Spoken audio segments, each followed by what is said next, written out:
Good morning students. हमारे आज के क्लास में हम लोग जो है वह the legend of the Northland जिसे लिखने वाली फीव कैरी है उसके बारे में बात करने वाले हैं। अगर हम आज की पोयम के बारे में बात करें तो वह एक बैलेड है। सवाल आता है कि बैलेड क्या होता है। तो बैलेड एक तरह का पोयम होता है जो किसी भी तरह का कहानी को बताता है। और बैलेड पोयम जो है वह हमेशा ओरली ही पास की गई है एक व्यक्ति से दूसरे व्यक्ति के। द लेजेंड ऑफ नॉर्थलैंड में अगर हम नॉर्थलैंड के बारे में बात करें तो वह जो है वह अर्थ का नॉर्थ पोल है जहाँ पे हमेशा ठंड रहती है, क्योंकि वहाँ पे सूर्य की किरणें कभी भी पूर्ण रूप से पहुँचती नहीं है। और यहाँ पर लेजेंड का मतलब है कहानी। तो इस पोयम में नॉर्थ पोल से ही जुड़ी हुई एक कहानी के बारे में बताया जाएगा। तो चलिए शुरू करते हैं हमारी आज की poem. Away away in the northland where the hours of the day are few. दूर, बहुत दूर नॉर्थलैंड में, वैसे जगह जहाँ पे दिन का समय बहुत ही छोटा है। And the nights are so long in winter, और रात ठंड के मौसम में बहुत ही ज़्यादा बड़ी होती है।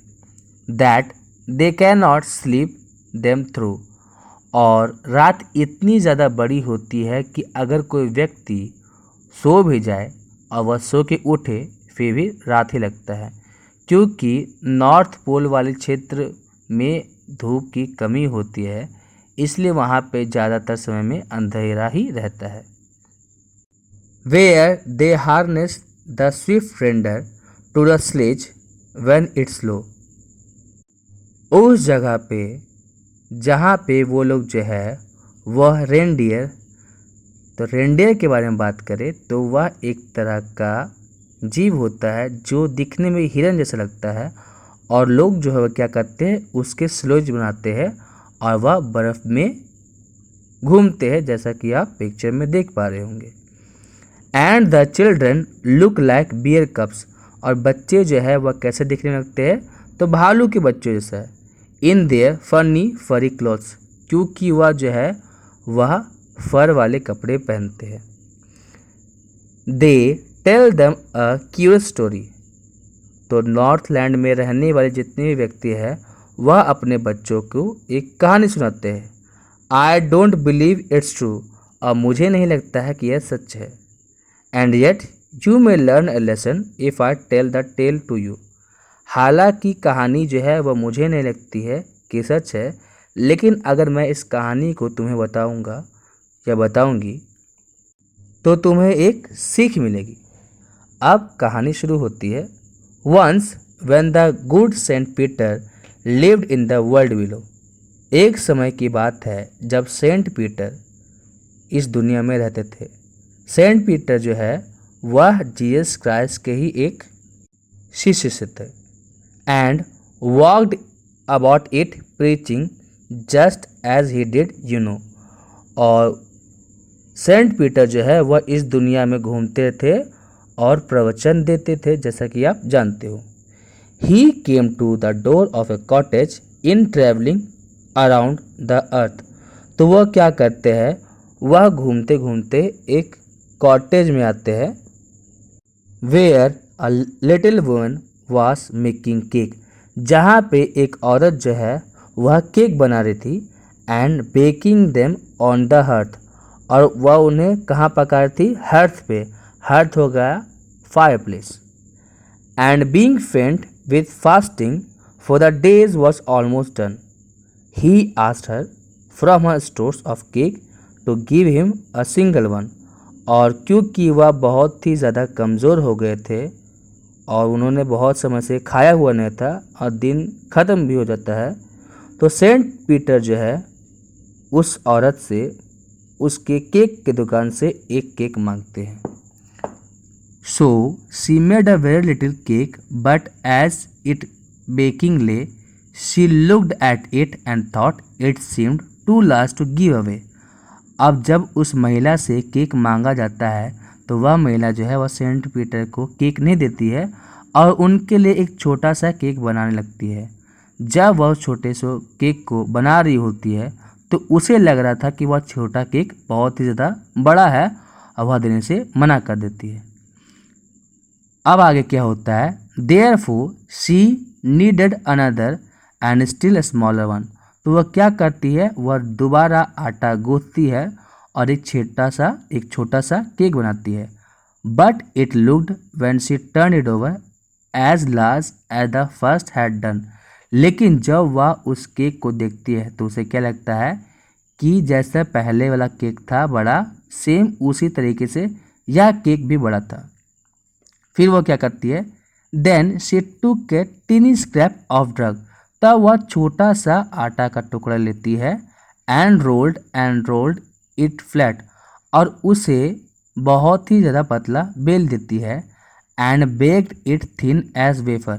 अब वह कितना पतला हो जाता है, जैसे कि वेफर क्या होता है, तो आपने देखा होगा कि बहुत सारे आइसक्रीम्स आते हैं जैसे कि कॉर्नेटो, तो उसका जो कवर जो रहता है वह जितना पतला होता है उतना ही पतला उसने बनाया हुआ था, बेक किया हुआ था। But she couldn't part with that. लेकिन उतने पतले वेफर को बनाने के बाद भी उसे लग रहा था कि यह भी बहुत ज़्यादा है और वह सेंट पीटर को नहीं देती है। अब क्या कहती है, for she said my cakes that seem too small when I eat of them myself and yet too large to give away, so she put them on the shelf. वह कहते हैं कि मेरे केक जो मेरे लिए बहुत ही ज़्यादा छोटे होते हैं, अगर मैं किसी और को देती हूँ तो वह बहुत ही ज़्यादा बड़े लगते हैं, और वह जो है वह उस केक को भी सेंट पीटर को नहीं देती है और अपने शेल्फ में रख देती है। देन गुड सेंट पीटर ग्रू एंग्री। अब क्या होता है कि सेंट पीटर जो है वो बहुत ही ज़्यादा गुस्से हो जाते हैं। For he was hangry and फेंट। क्योंकि वह बहुत ही ज़्यादा हंग्री थे, भूखे थे और फेंट थे, कमज़ोर भी थे। And surely such a woman was enough to provoke a saint. और जिस तरह की वह महिला थी उससे कोई भी साधु संत जो है वह गुस्सा हो जाएगा। एंड ही सेड, अब वह कहता है, you are far too selfish to dwell in a human form. तुम जितनी बड़ी लालची हो तुम्हें इंसानी रूप नहीं सुहाएगा। So to have both food and shelter and fire to keep you warm.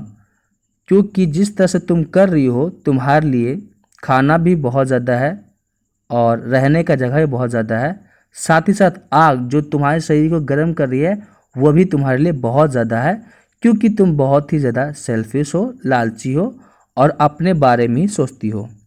Now you shall build as the birds do and shall get you scanty. अब क्या होगा, जिस तरह से बर्ड्स अपना खाना बनाते हैं उस तरह से तुम भी खाना बनाओगी और तुम्हें बहुत ही कम खाने मिलेगा। By boring and boring and boring all day in the hardy dry wood. और तुम एक सूखे पेड़ पे जो है वह कंटिन्यू जो है उसे खोदोगी और तुम्हें खाना मिलेगा। Then up she went through the chimney. और जैसे सेंट पीटर ऐसा बोलते हैं तो वह चिमनी से होते हुए घर से बाहर निकल जाती है। नेवर स्पीकिंग अ वर्ड, एक शब्द भी अब उसके बाद कभी नहीं कहती है। And out of top flu A would picker. और उस चिमनी से कौन निकलता है, एक वुड पिकर। वुड पिकर एक बर्ड होता है, एक पक्षी होता है जो हमेशा क्या करता है, लकड़ी पे अपना चोंच मारते रहता है। तो अब वह जो महिला जो थी वह एक वुड पिकर में बदल गई थी। She had a scarlet cap on her head. उसका जो सिर जो है वो रेड कलर का था, क्योंकि वह जो महिला थी वह बर्ड बनने से पहले उसके सिर पे एक रेड हेड था। And that was left the same. तो बर्ड बनने से पहले भी उसका जो सिर जो था वो रेड कैप से था, तो उसका सिर जो है वुड पेकर बनने के बाद भी रेड होता है। But all the rest of her clothes were burned. लेकिन उसके जितने भी कपड़े थे वह जल चुके थे। Black as a coal in the flame, वह राख बन चुके थे और वही राख जो है अब उसके शरीर पे था। तो उसका शरीर का नीचे वाला हिस्सा जो है वह काला है, क्योंकि उसके सारे कपड़े जल करके राख हो गए थे। And every country school boy has seen her in the wood, और जितने भी गांव के लोग हैं, गांव के बच्चे हैं, उन्होंने उस वुड पेकर को देखा होता है। Where she lives in trees till this very day, और आज तक वह जो है वह पेड़ों पर रहती है।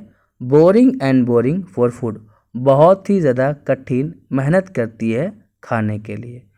तो इस पोयम में हमें यह बात बताई गई है कि अगर हमें ईश्वर ने कुछ दिया है, और जो कुछ भी हमें दिया गया है, अगर हम उससे दूसरों का पेट भरते हैं, दूसरों की खुशी देते हैं, तो इससे बेहतर इस दुनिया में कुछ नहीं हो सकता है। और इसी के साथ हमारी आज की कहानी, जो हमारी पोयम थी, वो ख़त्म होती है।